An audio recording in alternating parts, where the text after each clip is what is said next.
On va voir en poursuivant au verset 20 ce que fit Jacob en réponse à cette fantastique vision que Dieu lui montra et les promesses que Jacob a fait à Dieu.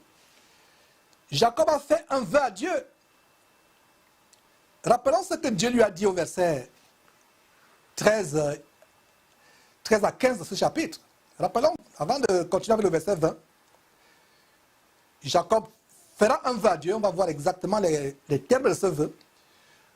Mais rappelons d'abord ce qu'on a vu, toujours dans ce chapitre 28, au verset 13 au verset 15, du moins verset 13 à 15.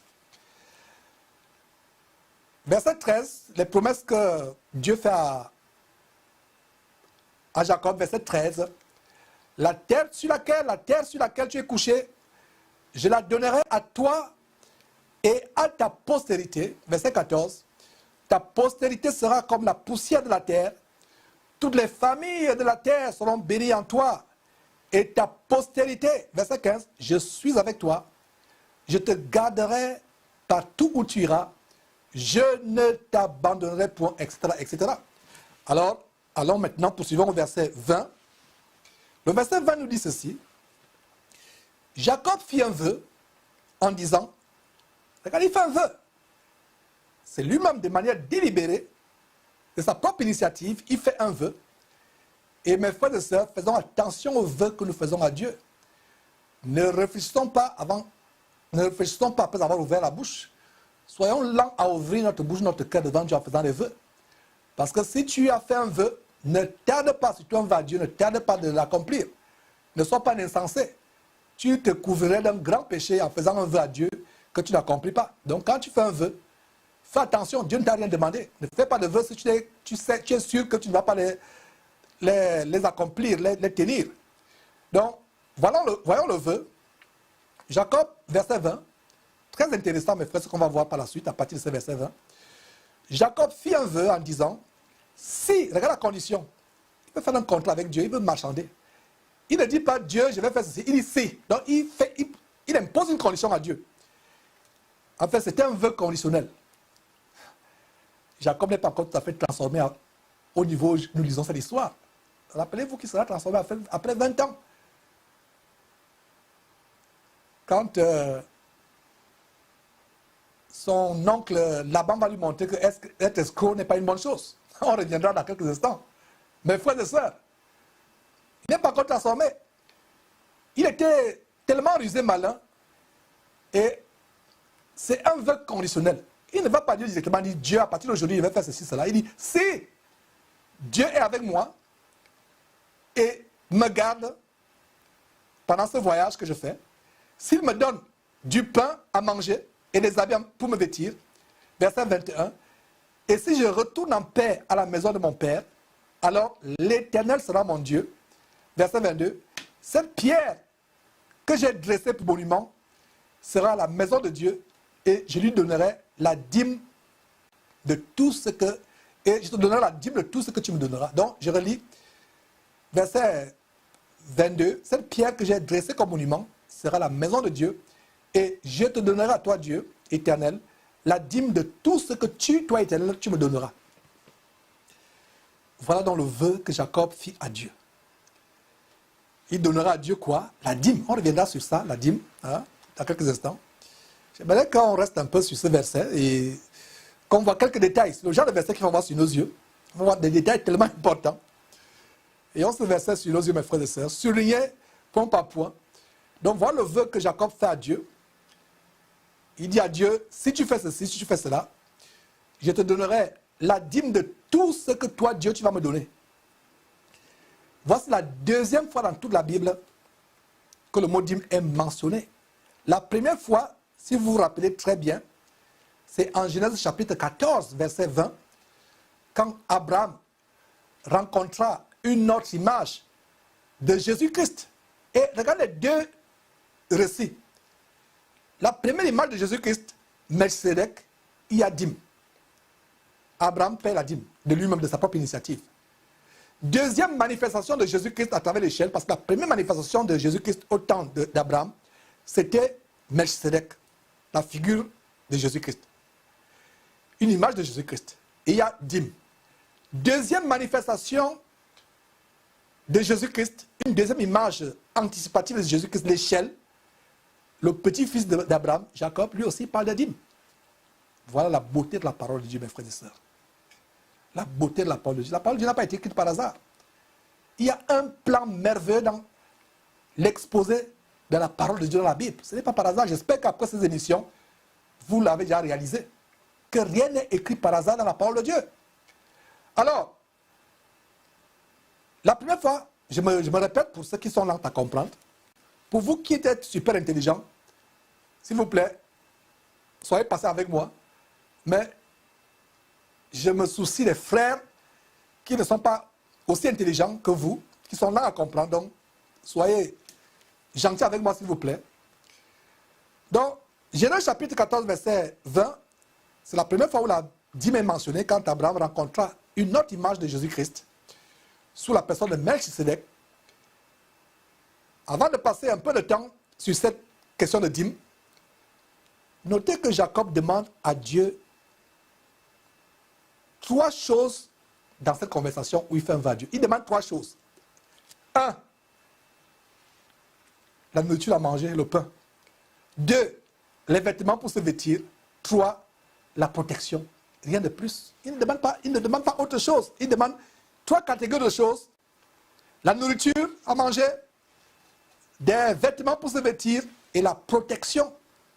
Mes frères et sœurs, ce genre de prière est typiquement ce que la majorité des chrétiens demandent à Dieu.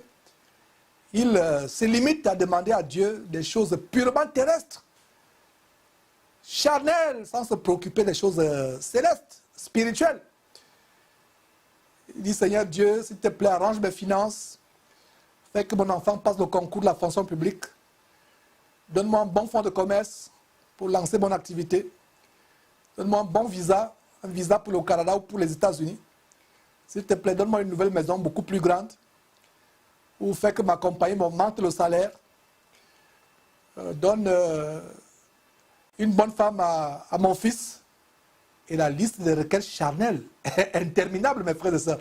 Exactement comme Jacob. Dieu appelle les chrétiens à quelque chose de céleste, élevé. Mais la majorité des chrétiens ne pensent qu'aux choses de la terre. Le Saint-Esprit nous met en garde en disant, ne vous affectionnez pas aux choses de la terre, mais à celles qui sont au ciel. Regardez d'ailleurs ce que le Fils de Dieu, Jésus-Christ, dit à Matthieu chapitre 6 aux chrétiens qui s'inquiètent pour leur vie, à Matthieu chapitre 6. Ce qu'il a dit. Regardez ce que Jésus dit, Matthieu chapitre 6, pour ceux qui s'inquiètent pour leur vie, sur ce qu'ils vont manger, sur ce qu'ils vont porter comme vêtements. Jésus dit du verset 27 au verset 31 de Matthieu de ne pas s'inquiéter de ces choses. Et il va même plus loin au verset 32 en disant que ce sont les païens qui demandent ces choses. Regardez, il dit ces choses. Donc pour Jésus, ça n'a pas d'importance. Si c'était important, Jésus ne devait pas dire ces choses. Il dit ces choses. Ce sont les païens qui les demandent. Car le vrai chrétien, véritable disciple de Jésus-Christ, c'est que Dieu est au courant de ses besoins, même s'il ne les lui soumet pas. Le vrai chrétien, c'est que même s'il ne soumet pas ses besoins à Dieu, Dieu est au courant de ses besoins. Et que Dieu va pourvoir à ses besoins infiniment au-delà de ce qu'il demande ou de ce qu'il peut penser. Voilà ce que le vrai chrétien a comme confiance, comme croyance, qui n'a même pas besoin d'exposer à Dieu un chapelet de besoins, une litanie de besoins, que Dieu sait les besoins du chrétien et que Dieu pourvoira ses besoins infiniment au-delà de ce que le chrétien peut demander ou penser ou espérer. Et que Dieu le fera sans même que le chrétien ait à lui demander quoi que ce soit. Rappelez-vous, mes frères et sœurs, ce que je vous disais dans une étude précédente, comment Dieu a donné un travail à Adam, le premier homme créé. Adam n'avait pas demandé de travail, mais Dieu lui a donné un travail. Dieu a donné un travail à Adam, sans même qu'Adam ait à lui demander un travail. Dieu a donné une demeure à Adam, sans qu'Adam ne lui demande une demeure. Bien plus encore, Dieu a donné une femme à Adam, sans qu'Adam ne lui demande une femme, une compagne. Et si Dieu l'a fait pour Adam, qui n'était pas fils de Dieu, parce que c'est en Christ Jésus que l'être humain est rendu capable d'être appelé fils de Dieu.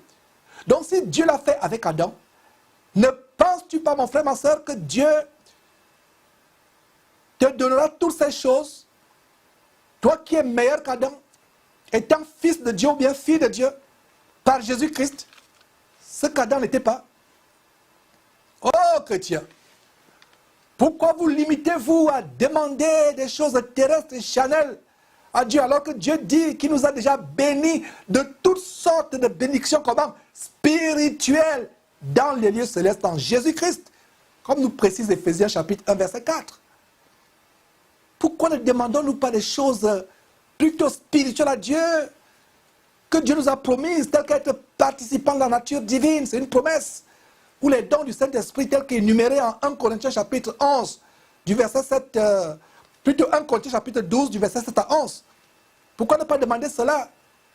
Par exemple, être participant de la nature divine, les dons spirituels de 1 Corinthiens chapitre 12, verset 7 à 11, ou alors la délivrance, ou alors le don pour enseigner, ou le don pour être ministre, apportant la bénédiction à la vie des gens. Mais les chrétiens font exactement comme Jacob. Il ne se limite qu'aux choses de la terre. Il dit, Seigneur Dieu, si tu me donnes ceci ou cela, je te paierai la dîme. C'est intéressant de voir comment la première fois que la dîme est mentionnée dans la Bible et imposée sur les biens d'une personne, c'est dans le cas d'un homme qui est en train de faire un contrat d'affaires avec Dieu. La première fois que la dîme est mentionnée, en Genèse chapitre 14, verset 20, avec Abraham, Abraham ne l'a pas payé avec ses biens. Abraham l'a payé avec le butin de guerre. Notez très bien. Ces faux pasteurs qui vous prennent l'exemple d'Abraham, qu'ils aillent aussi en guerre, qu'ils aillent prendre les butins de guerre et qui imposent 10% avec le butin de guerre. Abraham n'a pas payé la dîme avec ses biens personnels. Donc, la toute première fois que la dîme est mentionnée dans la Bible et étant imposée à partir des biens d'une personne, c'est dans le cadre de Jacob. Et elle intervient, cette dîme, quand? À quelle occasion? Jacob est en train de faire ce qu'on appelle en anglais bargaining, une négociation d'un contrat d'affaires avec Dieu, une transaction de business avec Dieu. Jacob est en train de faire le business avec Dieu ici. Oh Dieu, si tu me bénis. Déjà, quand il y a un si, c'est une condition d'affaires, c'est un contrat. Si tu me bénis, je te paie la dîme, c'est-à-dire les 10% de tout ce que tu me donneras. La quasi-majorité des soi-disant chrétiens qu'on voit de nos jours sont ainsi. Ils disent à Dieu, si tu fais prospérer mon travail, mes affaires, je te donnerai 10% de mes revenus. Et des pasteurs stupides vont prier pour de tels pseudo-chrétiens pour que Dieu les bénisse, afin de recueillir 10% à la place de Dieu. En fait, c'est eux qui vont recueillir 10%, ce n'est pas Dieu. Ces pasteurs stupides, amoureux de l'argent, des dîmovores, experts en dîmologie, la dîme qu'on expose, vont vous dire que ce n'est pas à nous que vous donnez vos dîmes, mais à Dieu. Et ils font exactement comme les marabouts africains qui font le vaudou. Vous allez sur un marabout, il vous dit non. L'argent que vous apportez là, ne me donnez pas, ce n'est pas moi. J'étais par terre, j'étais au sol. Ce n'est pas moi, ce sont les esprits qui vont prendre. Plus tard, quand vous ne serez pas là, c'est lui qui va prendre cela pour s'occuper de ses besoins. Mes frères et sœurs, ils vous disent que ce sont les esprits des rivières ou de la forêt qui vont prendre. J'étais seulement à terre. Voilà la première fois que la dîme en tant qu'une transaction, un contrat d'affaires ou un business avec Dieu est mentionné. Et Jacob est la toute première personne. Et la toute dernière personne de la Bible à l'avoir pratiqué. Dans la Bible, la première personne à avoir pratiqué la dîme comme une transaction d'affaires avec Dieu, c'est Jacob. Et la dernière personne, c'est qui? C'est Jacob. Les chrétiens n'ont pas pratiqué la dîme. La dîme n'est pas d'actualité. Pour les chrétiens, d'ailleurs, il y a un enseignement que nous avons posté sur notre chaîne YouTube. Et je crois qu'il est passé en Afrique. Et je pense qu'on pourra le repasser encore en Afrique, à la télévision. qui recense tous les versets bibliques sur le mot dîme. Voilà, mes frères et sœurs, la première fois qu'un homme pratique la dîme comme une transaction de business, d'affaires avec Dieu, un contrat d'affaires. Et la dernière fois, c'est Jacob. Et c'est un travestissement anti-biblique qui se manifeste aujourd'hui dans l'évangile diabolique, la prospérité, avec les doctrines de semences, semer ou donner pour recevoir. Dans l'abomination du ministère de la voix, il y avait une devise, giving and receiving, donner et recevoir. Vous donnez à Dieu, vous allez recevoir. Semer, vous allez récolter. Mes frères et sœurs, ces pasteurs stupides et cupides vous disent que si vous voulez que Dieu vous bénisse ou réponde à vos besoins, donnez-lui la dîme, c'est-à-dire 10% de tous vos revenus. Donc cette prière de Jacob est un sérieux avertissement pour nous qui sommes parvenus à cette fin de temps. C'est un sérieux avertissement pour nous que quand Dieu nous appelle à quelque chose d'élevé, c'est-à-dire de céleste, de spirituel, ne rabaissons pas Dieu, ne répondons pas à cet appel aux choses célestes, spirituelles, ne répondons pas avec des choses terrestres, matérielles, ne répondons pas avec ce qui est bas. Mes frères et sœurs, notons que les versets 20 et 21 sont la première rencontre de Jacob avec Dieu. Retournons à Genèse chapitre 28, s'il vous plaît. Et notons que les versets 20 et 21 sont la toute première rencontre de Jacob avec Dieu. La seconde rencontre est en Genèse chapitre 32, qu'on va étudier plus tard, plaise à Dieu, dans quelques semaines. Et comme je vous l'ai dit, une période de 20 ans s'étend entre ces deux rencontres. Et au milieu de ces deux rencontres, on a 20 ans de discipline, de redressement, de brisement, de correction de Jacob, d'apprentissage, de l'humilité, etc., etc. Et à l'issue de ces 20 ans, Jacob en sort comme un homme totalement transformé. Et c'est intéressant de voir comment, après 20 ans, à la deuxième rencontre avec Dieu après 20 ans, ce n'est plus le pain, les vêtements et la protection qu'il va demander à Dieu. Il ne fait plus de contrat d'affaires avec Dieu, au moins de la dîme, mais il va tout simplement demander quelque chose de tellement simple, la bénédiction tout court. Genèse chapitre 32, verset 26. La bénédiction. Regardez le contraste entre Jacob, 20 ans avant, qui se préoccupe des choses de la terre, c'est le pain qui l'intéresse, c'est les vêtements, c'est la protection de ses ennemis.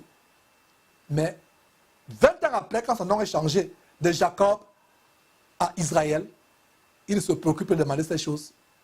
Il demande tout simplement ce qu'on a vu à Éphésiens chapitre 1, verset 4, la bénédiction. Et la bénédiction vient d'où? De Dieu, c'est-à-dire les bénédictions célestes.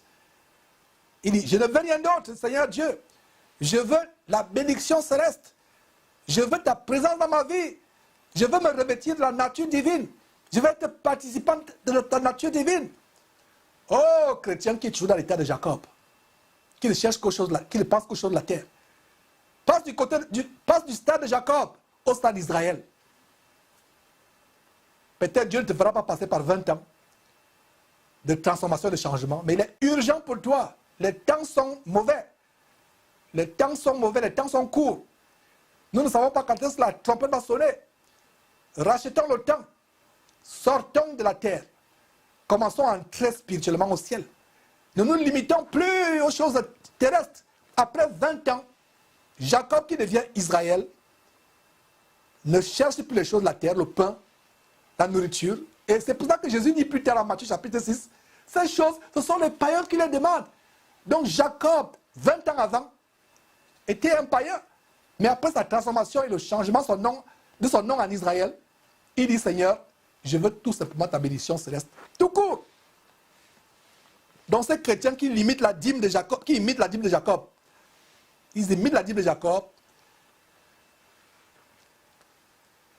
ils ne savent pas qu'ils sont en train de faire quelque chose de mauvais. Ils imitent un Jacob avant les 20 années de transformation, les 20 années de brisement. Et en passant le brisement de Jacob, il y a même une matérialisation physique de ce brisement. Il se matérialise par la dislocation de sa hanche pour qu'il boite jusqu'à sa mort. Un moyen de brisement d'humble.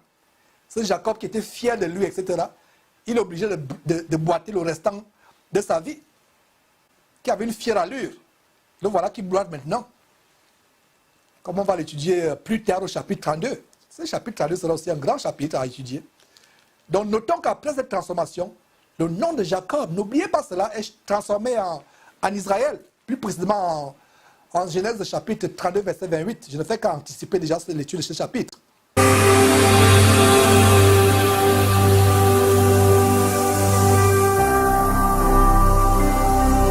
Jésus-Christ TV, vous connaîtrez la vérité et la vérité vous affranchira.